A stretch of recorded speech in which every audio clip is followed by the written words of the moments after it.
Here's a strange thing, isn't it? Silver shapes like triangles, but the quivering too as well.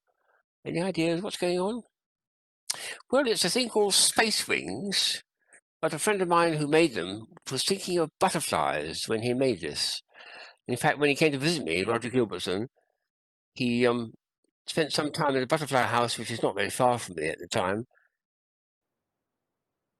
and stared at the butterflies for ages. I said, "What are you doing?" He said, "I'm rededicating myself to the idea of creating this thing into a working butterfly."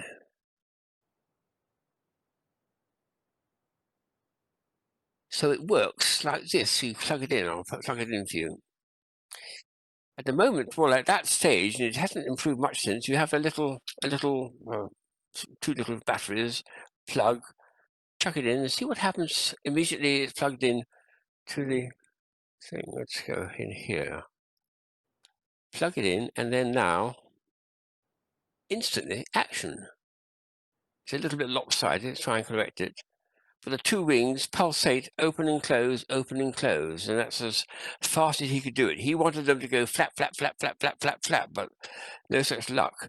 This is being driven by stuff called muscle wire, which is almost invisible, but here there's a little bit of nitinol wire which heats up with the battery, and then as it heats up, it shortens and creates a tension and pulls the wings together. I suppose the only thing which I might mention when I next see Roger is there is that butterfly I showed last time, which shows what happens when butterflies are resting. They're not flying in the air, and their wings are doing this roughly. They're opening and closing even more slowly than this. And it's a butterfly at rest is a very common thing to see. But it's possible then that if you made it looking like a butterfly, which could only demonstrate that at rest situation, it's not a bad idea. But the idea of flap, flap, flap, flap just doesn't be feasible with a nice little muscle wire. It just doesn't turn rounds with a cycle quick enough.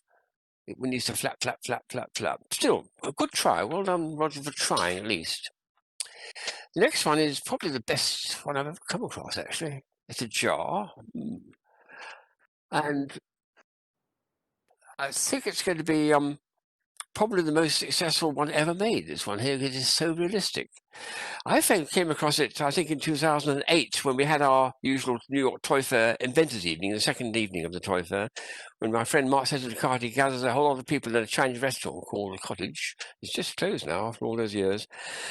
And from out of his coat, one of the inventors, Ted Shapiro, I've known for years, produced this thing, and I was absolutely gobsmacked because I was convinced that I was looking at a real butterfly. Let's see what you think. I'll just turn the top of it to boom. I've got to turn it on. There's batteries in here. Turn it on, put it back, and now when I hold up the camera, just see what's going on inside here. There's a butterfly moving. Let's try and turn it that way. And it's slowly making its wings pulsate, but you just keep watching it. It's quivering a bit more. It's still in the middle of its cycle. Don't be impatient. In a minute, it's going to do something extraordinary. You can't see the connecting wire. I can see it from where I am. It's actually quite visible. Oh, it's flapping a bit, and there it goes. Woof, onto another bit. And it makes a little noise, exactly as you expect a butterfly in a jar to make a noise like that. So it's got the whole of the butterfly's performance in flapping wings, resting, swaying, wings opening and closing, all in one toy, which is quite astonishing. It's all driven by what they call a step motor, which is in the top here.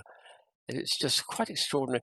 And the reason for all that work on the jar is to disguise the fact that there is a very small wire coming from the top of the thing down, curling around this long wire and into the butterfly's body to create this marvelous effect.